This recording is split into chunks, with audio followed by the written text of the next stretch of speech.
Hello दोस्तों, तो आज है तारीख 22 अप्रैल। हम लोग डिस्कस करेंगे एडिटोरियल एनालिसिस ऑफ हिंदू और अदर मेजर न्यूज़पेपर्स। लेकिन आज हम लोग जो डिस्कस करेंगे वो टॉपिक थोड़ा अलग से हट के है, क्योंकि कई टाइम से डिफरेंट डिफरेंट एडिटोरियल्स आ रहे थे इसको लेके। तो मैंने सोचा इस टॉपिक को कॉम्प्रहेंसिवली डिस्कस करते हैं। ये है regarding article 142 of the constitution of India. तो इसको प्रस्तुत करूंगा मैं, दीपांशु सिंह। इस कोर्स को रेट रिव्यू करें, इस वीडियो को थम्स अप दें अगर आपको पसंद आता है वीडियो। अपने सुझाव या कमेंट्स या कोई भी डाउट्स हो तो नीचे दिए हुए कमेंट सेक्शन में लिखना ना भूलें। तो जैसा मैंने बताया, आर्टिकल 142 ऑफ द कॉन्स्टिट्यूशन क्यों इंपॉर्टेंट है उसको डिस्कस करेंगे, और आजकल काफ़ी ज़्यादा न्यूज़ में क्यों है उसको भी देखेंगे। तो ये आर्टिकल 142 ऑफ द कॉन्स्टिट्यूशन, इसके लिए सुप्रीम कोर्ट ने खुद बोला हुआ है कि इनके पास अनफेटेड पावर है। इसके तहत अनफेटेड मतलब कोई रिस्ट्रिक्शन नहीं है उनकी पावर्स पे। मतलब इस आर्टिकल के बेसिस पे वो किसी भी इशू के ऊपर जजमेंट दे सकते हैं या पॉलिसी बना सकते हैं, या सरकार को बोल सकते हैं उसके ऊपर पॉलिसी बनाने के लिए। तो लेकिन अब इसमें इशू ये आ जाता है कि जितनी ज़्यादा पावर होगी उतनी ज़्यादा रिस्पॉन्सिबिलिटी होनी चाहिए, उसको उतने ज़्यादा रिस्पॉन्सिबल तरीके से एक्सरसाइज करने की ज़रूरत है। क्योंकि जो हमारे भारतीय कोर्ट्स में अगर देखें और जो इंडियन कोर्ट्स का जो स्टेटस है उसके हिसाब से जो जुडिशियल रिव्यू की उनके पास पावर है, स्पेशली अगर देखें सुप्रीम कोर्ट की जुरिस्डिक्शन की बात करें, तो वो अनमैच्ड है अगर कंपेयर किया जाए दूसरे judicial forums across the world. और ओवर द ईयर्स अगर आप देखें, कई सारे सालों से जो जुडिशरी ने बहुत ही अच्छे प्रोनाउंसमेंट्स और कई सारे हिस्टोरिक जजमेंट्स दिए हैं जिसने पॉजिटिवली इम्पैक्ट किया है हमारे नेशन और सोसाइटी को जिस टुवर्ड्स मार्च फॉर जस्टिस। तो सम ऑफ द पॉजिटिव इंटरवेंशंस अगर देखें तो सबसे इम्पॉर्टेंट अगर किसी के जहन में आता है वो है पीआईएल का इन्वेंशन, जिसके तहत जो वॉइस थी, जो कमज़ोर लोगों की वॉइस थी, जो पुअर की वॉइस थी, उसको उसने ताकत दी। इफेक्टिवली जो करप्शन रिलेटेड इश्यूज थे सबसे ज़्यादा टैकल किए गए पीआईएल की वजह से। आजकल खैर उसका मिसयूज़ भी बहुत ज़्यादा हो रहा है और पीआईएल की वजह से जुडिशरी का बर्डन भी बहुत ज़्यादा इंक्रीज़ हो गया है। लेकिन बहरहाल पीआईएल की वजह से बहुत ज़्यादा जो गरीब लोग हैं जो खुद पहुंच नहीं सकते हैं, उनके जो केस नहीं लड़ सकते, उनके बिहाफ पे कोई भी पब्लिक इंटरेस्ट में ये केस फाइल कर सकता है। तो अगर आप कुछ केसेस देखें, जैसे सीएनजी रिलेटेड ऑर्डर हो गया दिल्ली में, फोर्सफुली सरकार तो दरकिनार कर रही थी बार बार, और बार बार उसमें कॉम्प्रोमाइज़ करने की कोशिश कर रही थी। बाद में जब दिल्ली हाई कोर्ट, उसके बाद सुप्रीम कोर्ट का जजमेंट आया तो सीएनजी कंपलसरी किया गया। चाहे बॉन्डेड लेबर का इशू हो, नेग्लेक्टेड चिल्ड्रन का इशू हो, non payment of minimum wages हो, या कोई वायलेशन हो लेबर लॉज का, सेक्सुअल हरासमेंट के केसेस हों, या हरासमेंट ऑफ पुलिस कस्टडी में, इन सब केसेस इशूज से डील करते हुए सुप्रीम कोर्ट ने कई सारे हिस्टोरिक जजमेंट्स दिए हैं इस आर्टिकल के तहत। और ये एक तरीके से पॉजिटिव इंटरवेंशंस थे, पॉजिटिव रिजल्ट जजमेंट्स थे, जिसकी वजह से इंस्टीट्यूशन जो supreme court as an institution और जुडिशरी एज एन इंस्टीट्यूशन को बहुत ज़्यादा वाहवाही और तारीफ मिली। लेकिन अब क्या है कि कुछ एरियाज ऐसे भी हैं अभी के और पहले भी, जो अगर सुप्रीम कोर्ट के कुछ जजमेंट्स अगर हम देखें, जिसके लिए सुप्रीम कोर्ट बेसिकली उन एरियाज के लिए इल इक्विप्ड है टू मेक जुडिशियल प्रोनाउंसमेंट्स। जैसे कि कुछ सोशो इकोनॉमिक इश्यूज होते हैं जिसपे जुडिशरी को ज़्यादा जहाँ तक है रिफ्रेन करना चाहिए इंटरवीन करने के लिए, क्योंकि वो पॉलिसी डिसीजंस और पॉलिसी के एरिया में आते हैं जो प्योरली गवर्नमेंट या फिर लेजिस्लेचर का जिसमें रोल होना चाहिए। उसके पहले article 142 of the constitution of India देख लेते हैं। तो बेसिकली सुप्रीम कोर्ट इस आर्टिकल के तहत एक्सरसाइज करता है इस ज्यूरिसडिक्शन को और पास कर सकता है कोई डिक्री और कोई ऑर्डर जो भी उसे नेसेसरी लगता है फॉर डूइंग कंप्लीट जस्टिस। तो ये बहुत इंपॉर्टेंट, हर बार ये कोट किया जाता है जब इस आर्टिकल के तहत जजमेंट्स दिए जाते हैं कि कंप्लीट जस्टिस करने के लिए किसी पर्टिकुलर इशू के लिए ये आर्टिकल का यूज़ करते हो जो सुप्रीम कोर्ट है। कोई भी केस या मैटर जो उसके ऊपर पेंडिंग है उसके ऊपर वो डिक्री पास कर सकता है जो पूरे इन्फोर्सेबल होगा पूरे टेरिटरी ऑफ इंडिया में, in such as manner as may be described और prescribed by under the law made by the parliament and until provision in the behalf is so made in such a manner as the president may by order subscribe। तो basically कहने का बात तात्पर्य यह है कि supreme court के पास इसमें अनकंट्रोलेबल एक तरीके से पावर है। उसका रीजन देखेंगे कि ऐसा हम क्यों बोल रहे हैं आगे के स्लाइड्स में। और मेन आर्टिकल 142 का ये है कि ये क्रक्स समझ लीजिए कि ये सुप्रीम कोर्ट इस आर्टिकल के तहत कोई भी लॉ या मैटर ऑफ डिक्री पास कर सकता है जिसको एनफोर्स किया जा सकता है पूरे इंडिया के टेरिटरी में for doing complete justice on any issue. तो उसके अलावा कुछ में सब्जेक्ट टू प्रोविजंस होता है कि any law made in the behalf of this parliament, supreme court अगर चाहे उसके पास पूरी पावर है to make any order for purpose of securing attendance of any person, discovery और प्रोडक्शन ऑफ एनी डॉक्यूमेंट्स, या फिर इन्वेस्टिगेशन या और punishment of any contempt of itself.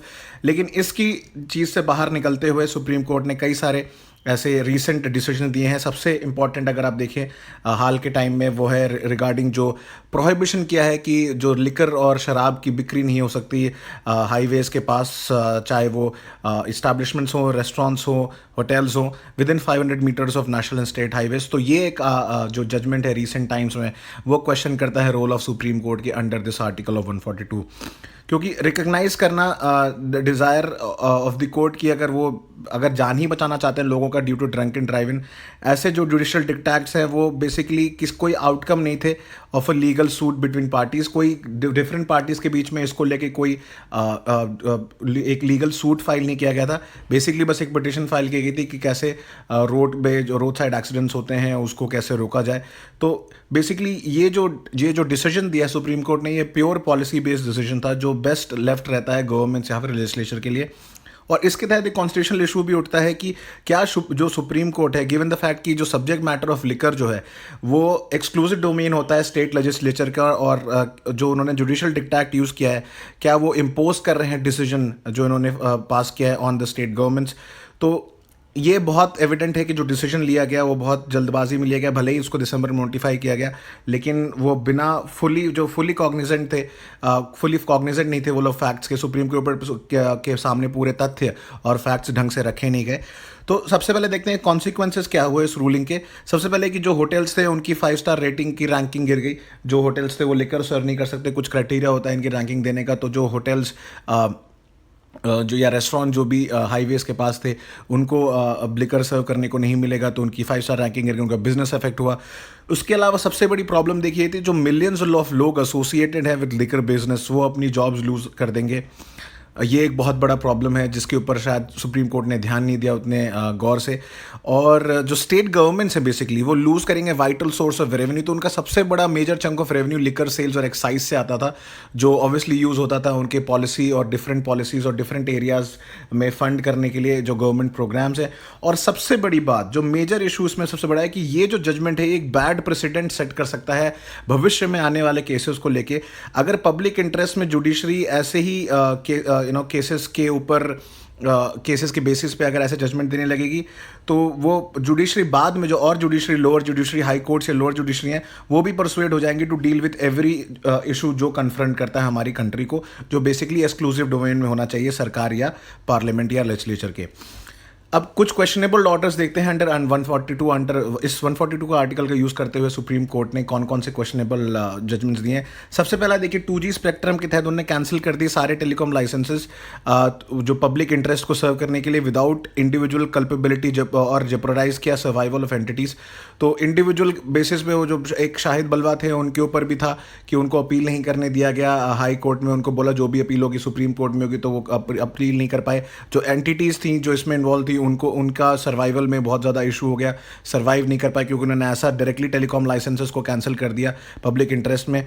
उसके अलावा बहुत सारे जजमेंट जो हैं जिसकी वजह से जो इंफ्रास्ट्रक्चर सेक्टर डेवलप जो होना चाहिए था, जो वहाँ पे भले ही इश्यूज थे, लेकिन कुछ ऐसे एरिया से जैसे coal mining block allocation, telecom sector या कुछ इंफ्रास्ट्रक्चर प्रोजेक्ट रिलेटेड जो थे, जिसको इन्होंने सुप्रीम कोर्ट ने इस आर्टिकल के तहत कैंसिल किया। उसकी वजह से एक कॉन्सिक्वेंस ये भी है कि जो बैंकों में एनपीए बढ़ रहा है टू सम एक्सटेंट अगर देखा जाए वो इस जुडिशियल डिसीजन की वजह से है। बाकी जैसे मैंने बताया जो कैंसिलेशन हुआ कोल माइनिंग का, कोल माइंस का, उसने एडवर्सली इम्पैक्ट किया बैलेंस शीट हमारे पब्लिक सेक्टर बैंक्स का, साथ साथ जो अवेलेबिलिटी ऑफ कोल है उससे ज़्यादा इफेक्ट पड़ा। पावर डिस्ट्रीब्यूशन कंपनीज को बहुत ज़्यादा लॉसेज हुए जिन्होंने लोन लिए हुए थे।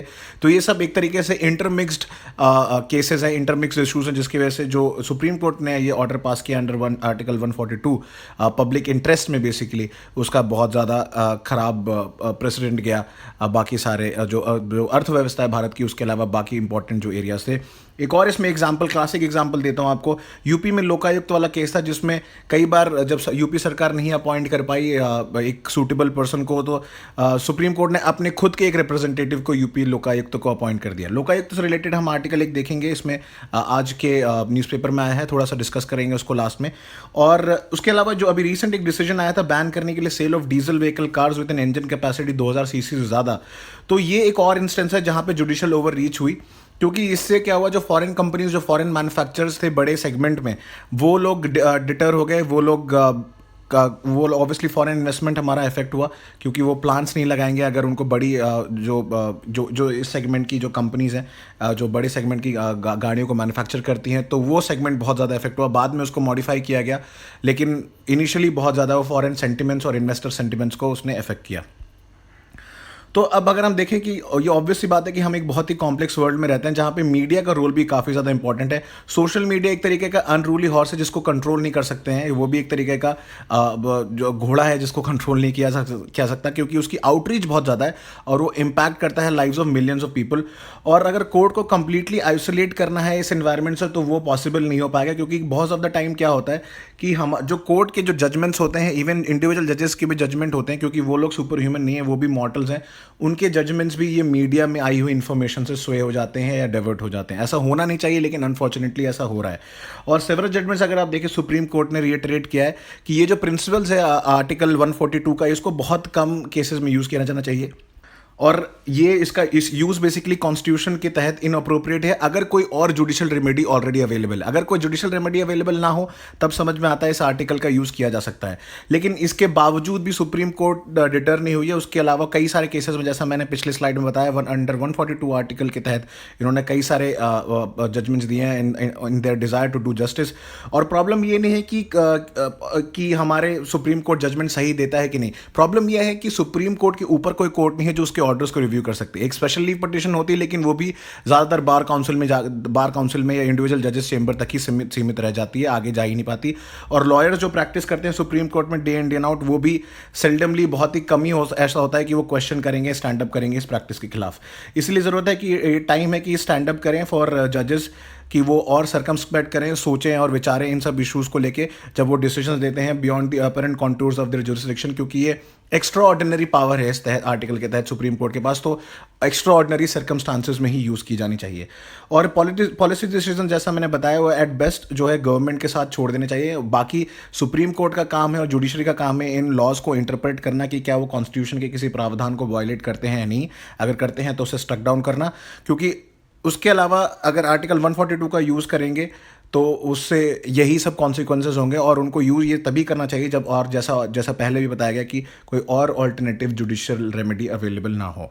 जैसा मैंने बताया, दूसरा एक लोकपाल बिल को लेकर इशू था। तो लोकपाल बिल में लोकायुक्तों के अपॉइंटमेंट को लेके, जैसा मैंने बताया, अंडर आर्टिकल 142 के तहत इसको यूज़ किया गया। लेकिन अभी रिसेंटली आज के आर्टिकल में भी आया है कि सुप्रीम कोर्ट में हियरिंग थी लोकपाल के इशू को लेके कि लोकपाल अभी तक क्यों नहीं इसको अपॉइंट किए जा रहे, लोकायुक्त अपॉइंट क्यों नहीं जा रहे हैं। तो जो हमारे अटॉर्नी जनरल ने, उन्होंने अपीयर किया कोर्ट में, लेकिन उन्होंने ये बोला कि सुप्रीम कोर्ट के पास पावर नहीं है कि डायरेक्ट कर सके गवर्नमेंट को कि कैसे लॉ इन्फोर्स करना चाहिए। और कई 3 साल से ज़्यादा हो चुके हैं और अभी तक लोकपाल और लोकायुक्त को ऑपरेशन नहीं बनाया गया है। एक सिलेक्शन कमेटी होती है, आपको पता है, लोकपाल की इंक्लूड करती है, जिसमें लीडर ऑफ अपोजिशन को रिकॉग्नाइज करना चाहिए। लेकिन सिंस लीडर ऑफ अपोजिशन है नहीं अभी कोई, तो उसमें एक बोला गया कि इस बिल को अमेंड किया जाए जिसमें लीडर ऑफ अपोजिशन के लार्जेस्ट अपोजिशन पार्टी को अपॉइंट किया जाए। लेकिन ऐसा इंट्रोड्यूस ही नहीं किया अमेंडमेंट को सरकार में। और सिमिलर प्रोविजन की रिक्वायरमेंट है Delhi police special establishment act, CBI के जो चेयरमैन है, जो सीबीआई डायरेक्टर को अपॉइंट करने के लिए। लेकिन इंस्टेड इसके अलावा सरकार ने एक सिंगल अमेंडमेंट लेके आया जिसमें उन्होंने सेक्शन 44 को डायलूट करने की कोशिश करी, जहाँ पे एसेट्स डिक्लेयर करने चाहिए पब्लिक सर्वेंट्स के। साथ साथ उसमें उन्होंने कई सारे प्रोविजंस को डायलूट करने की कोशिश करी, जहाँ पे जो सिविल सर्वेंट्स हैं उनको अपने फैमिली रिलेटिव्स को भी एसेट को डिक्लेयर करना चाहिए। तो अगर सरकार चाहती तो उसमें ये प्रोविजन भी ला सकती थी कि एलओपी को रिकग्नाइज किया जा सके, लेकिन उन्होंने ये अमेंडमेंट तो नहीं लेके आई। लेकिन ये अमेंडमेंट ले आई कि कैसे वो डायलूट कर सकते हैं इसको। और बेसिकली मेन जो काम था लोकपाल अमेंडमेंट एक्ट 2016 का, वो था कि जो एक्ट करे complaint under the prevention of corruption act. लेकिन जैसा मैंने बताया कि जो स्पाउसेस थे सिविल सर्वेंट्स के, उनको लेके इसमें डायलूट कर दिया गया, तो वो मैंडेटरी नहीं किया गया कि उसमें स्पाउसेस को अपने जो फैमिली रिलेटिव्स उनके एसेट्स को वो लोग फाइल करें या उसको डिस्क्लोज करें। और बेसिकली जब मैक्सिमम केसेस में क्या होता है कि एक तो रिक्वायरमेंट परमिशन चाहिए होती है सीनियर सिविल सर्वेंट्स के खिलाफ केस करने के लिए, उसमें भी देखिए डाइल्यूट कर दिया गया लॉ को कि उसमें सरकार से इनको अप्रूवल चाहिए होगा लोकपाल को, पहले नहीं था ऐसा प्रोविजन। और इसकी वजह से क्या होता है कि कई सारे ज़्यादा चांसेस हो जाते हैं कि जो सीनियर सिविल सर्वेंट्स हैं, जो एक तरीके से अक्यूज रहते हैं, वो बच के निकल जाते हैं और वो पनिश नहीं हो पाते। और पनिशमेंट जो प्रिस्क्राइब्ड है वो इसके एक्ट के तहत वो इतना है। तो आशा करता हूँ आपको वीडियो पसंद आया होगा। अगले वीडियो तक के लिए आपका दिन शुभ हो। बहुत बहुत धन्यवाद।